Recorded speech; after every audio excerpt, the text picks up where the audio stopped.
If I had 2 words to describe Blue Archive's main story, it would be unexpected and captivating. I guess in comparison to other gacha games, Blue Archive's story was created to be enjoyed. I feel like myself and a lot of other people can relate, but there's just a feeling about it that makes you want to read even more. Sure, there may be plot holes and flaws within the story, but there's an overpowering beauty that many players like myself see in the game. The realism of the settings and plot allow for a deep personal connection with the player, whether it's through a character's struggles, a specific event, or a shared experience. But what really sets it apart is the charming balance between misery and hope.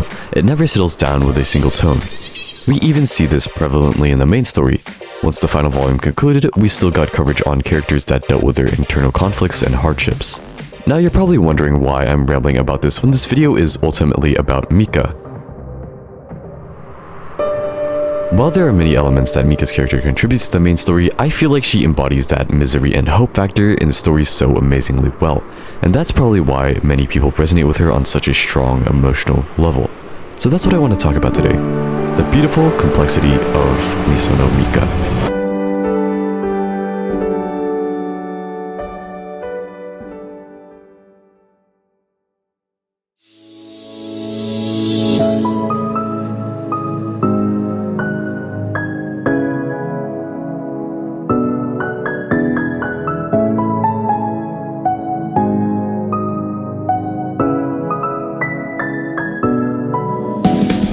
Recapping Volume 3, or also known as the Eden Treaty, is the volume in which we are first introduced to our silly, prim and proper princess. Or, that's what we thought.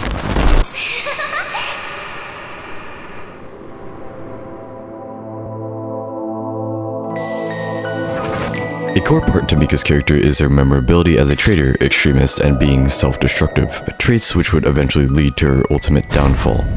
And the domino to start this whole line of events was her attempt to overthrow Trinity. Prior to this point, we only knew Mika as a ditzy, lighthearted member of the Tea Party, a friendly, mysterious, but still sweet girl.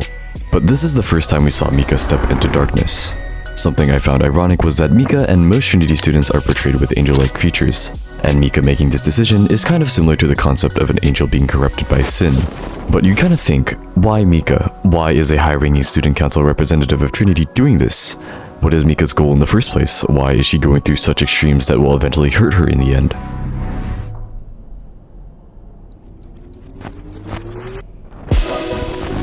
In the far past, there were still scars left behind from war between 2 schools, that being Mika's own school, Trinity, and on the opposing side, Gehenna. On the surface, Trinity is targeted at being more graceful and good, while Gehenna is more targeted at chaos and freedom. The Eden Treaty, which is literally the title of this volume, is a peace treaty between Trinity and Gehenna, and was originally created to stop hostility among both academies. But Mika was heavily against this treaty. Because of their history, she was raised with hate for Gehenna instilled within her blood, which fueled the continuing resentment between the 2 schools. So Mika wanted to take matters within her own hands and eliminate all potential threats to achieving her goal. This is the first glimpse we ever get to see of Mika's extremist side though. We would get to see the drastic lengths that she would go for her own personal agenda.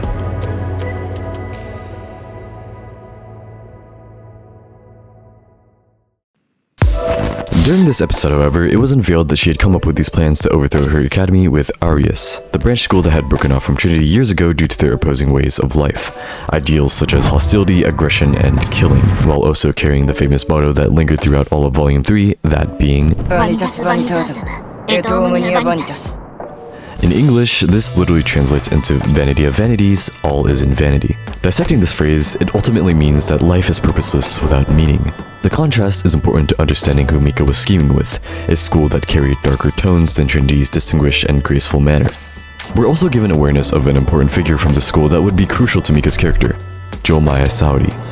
But we'll come back to the significance of their relationships later. However, back to the present, her plan to overthrow Trinity had ultimately failed. This moment marked a significant change in the public perception of Mika. Many had now seen her as an immature traitor, someone that was willing to sacrifice the safety of her school and her friends to stroke her egotistical, self-centered mindset. This gave her the infamous title that would haunt her for as long as she lived, that being a witch. Now, with Trinity as a school playing with concepts carrying religious undertones, this title is actually pretty fitting for her. Witches as a whole concept in the past were used as names to classify people who threaten society by making deals with the devil and using their powers to cause harm. But in this case, Mika doesn't make a deal with the devil per se, it's more like her internal metaphoric devil that is her own emotions, which cause her to make impulsive and destructive decisions. During this episode, we as readers also learn vital information such as the past infiltration of Trinity and the quote-unquote death of Yurizono Seiya planned out by Mika and executed by the Arius squad. With this in mind, Mika was then detained, indefinitely awaiting the day of her hearing.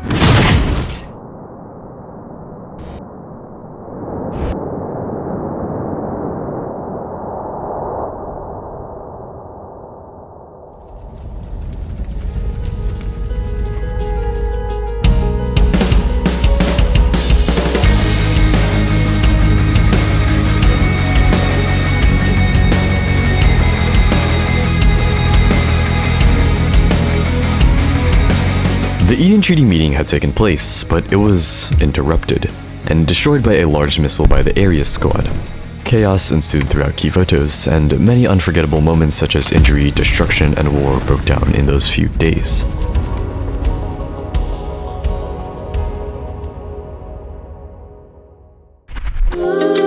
But as the days inched closer and closer, Mika had still been in her cell, only knowing the slightest idea of what was going on concerning outside matters. She had many visitors, most of those who still had begrudgingly hated her for what she had done. Statements as far as also wanting for her to be hanged, along with some students even destroying her personal belongings.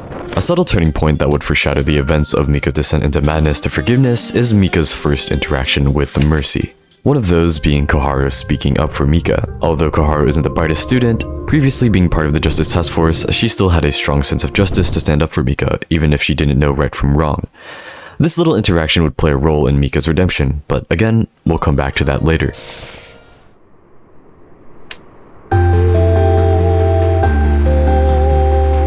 Before our own eyes, Mika breaks into tears. She questions her motives. She ever so desperately cried and yearned to live the life she once had, a brighter life with Nagisa, Seiya, and her friends.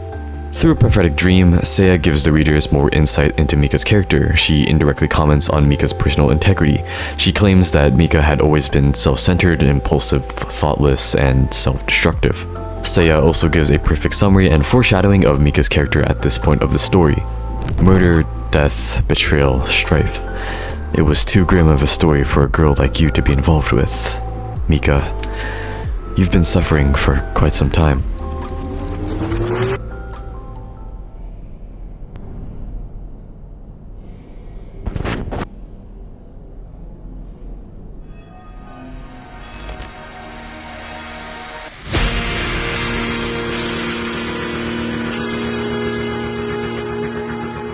Just when we thought Mika would be accepting of her fate to be expelled, endlessly being tormented for days on end slowly erodes the body and mind, pushing Mika to become more and more unstable.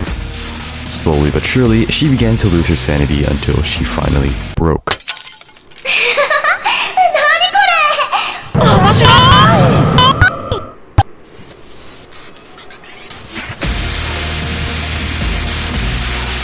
Trying to justify her past actions, she comes to the conclusion that Jomai Saori was the one to blame. She believed that by eliminating her, by getting revenge, she could feel even slightly content. Although by doing this meant there was no going back. And she was fully aware of that fact.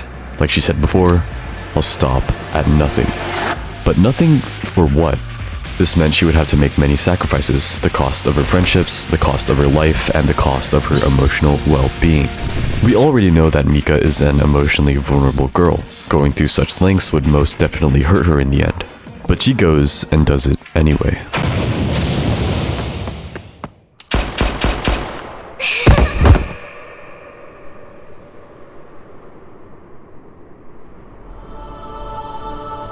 This episode is where we get to see Mika in one of her most hopeless states. Hopeless as in her one-track mindset for revenge. She's able to track her way over to the on-the-run Arius squad with one mission in mind, to make them suffer as she did, harming Giori and Misaki in the process. We understand why Mika is doing this as she vents out her frustration. She had lost her academy, her friends, her home, her memories, and now, her sensei. She reiterates her statement that she can't go back to normal, and second chances are out the window for her. Witnessing this, we get an overall scale of what we're actually dealing with. Mika's physical strength is not something to be underestimated, yet it is something to be feared. Mika's mind had already been clouded. It must have been painful to see the person she saw as her savior with now the person she thought of as her greatest enemy. We weren't able to get to her, especially when something so important was on the line for the Arius squad, that being the life of Atsuko.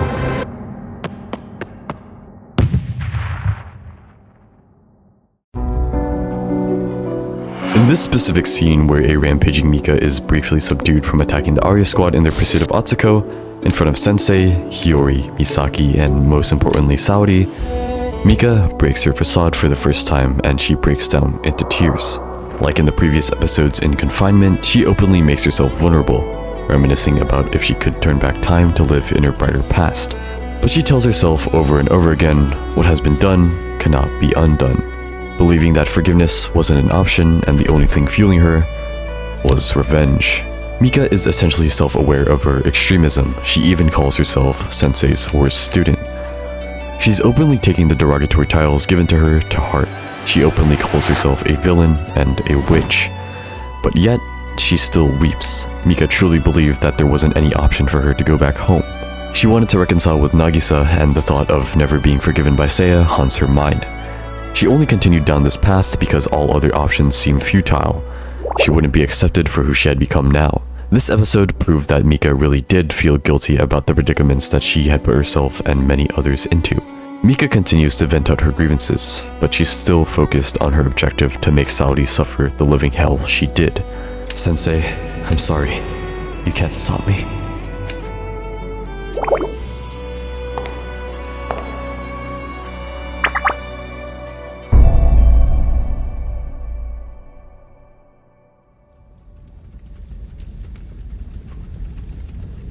What I'm about to talk about is probably the most chilling sequence of episodes in Volume 3.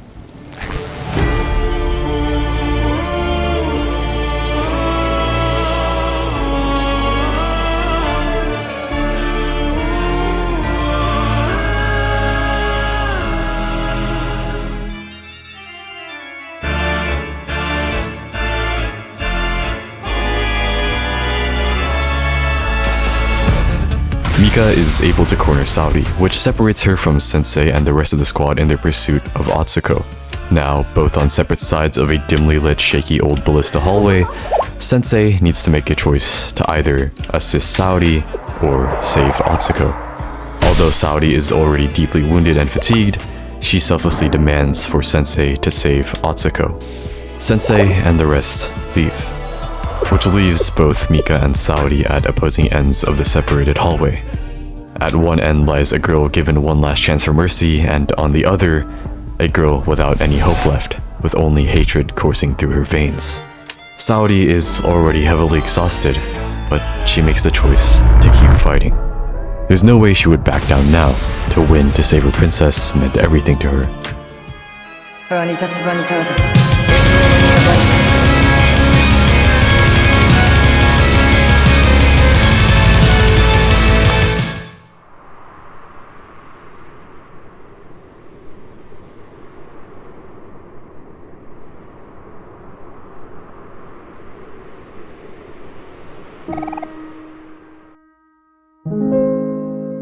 In the midst of this battle sequence, Saori has flashbacks of her childhood.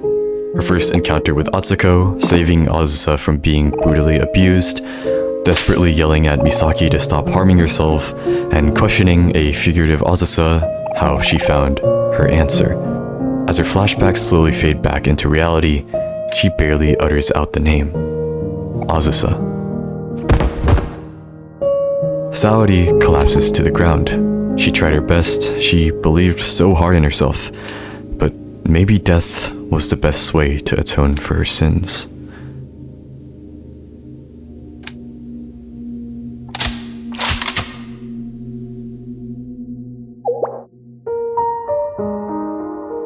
But before Mika pulls the trigger, she questions why Saori called out for Azusa specifically. Mika was manipulated into hatred multiple times. She claims that she only used people such as Azusa to be nothing but a chess piece for her end goal. Saori tells Mika that Azusa was never meant to be an object for her schemes, in which she then recalls her beginnings with Mika and unveils the belief of what she had spoken of in the past. That was to unite Trinity and Arius once again.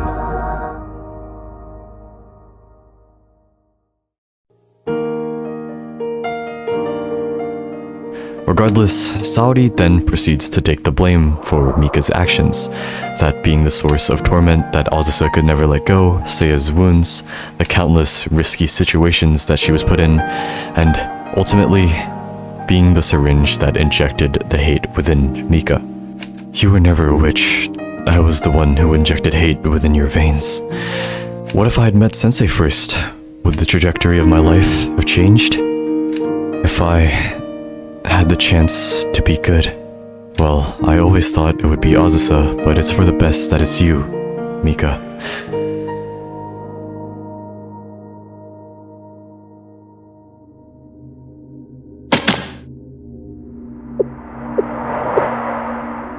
I can't do it. I can't. Because I wanted that too.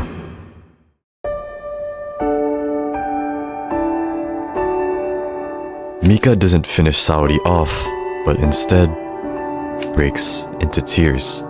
Now realizing the weight of her actions, it's clear that both Saori and Mika were alike in that sense. Almost like twin flames, she exclaims. The only reason that she had fixated on Saori was that revenge felt like the only thing she could control.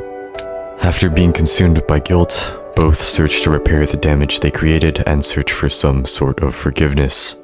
It's ironic in the way that Saori bearing the responsibility for her and Mika eventually understanding her own, she would realize the girl she was about to kill was just like her. In the end, they reconciled and put their differences apart.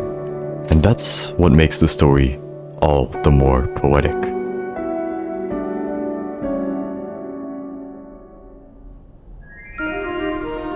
With little to no time to save Atsuko, Mika valiantly takes the sacrifice to fight solo against the St. Justina Council so that Saori and the rest of the squad could make it in time.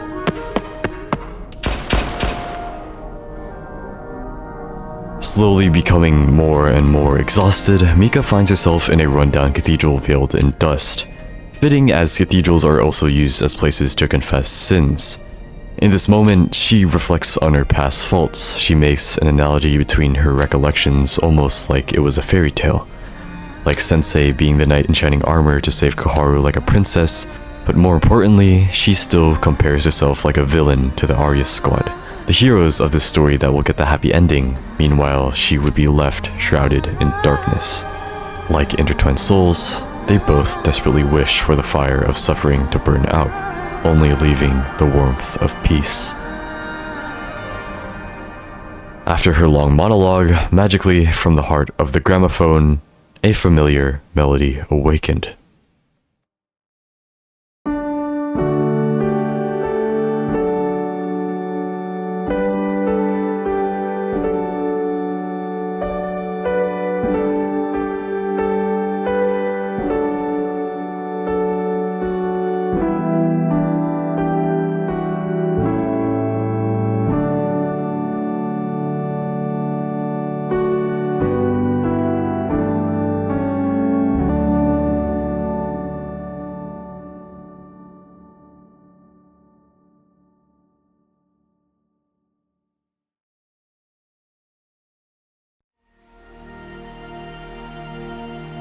Last but not least, I want to talk about the aftermath of Mika's journey. In her Bond story, things have clearly settled down at the moment, and we get to see the effects of Mika being stripped of her previous lifestyle and social status. Removed from the tea party, barely being able to afford basic school supplies, now living in a rundown dorm room, and also still has to endure the bullying from other students. Although Mika is a bit more self-aware of her actions, she still keeps that bright, childlike wonder to her personality despite it all.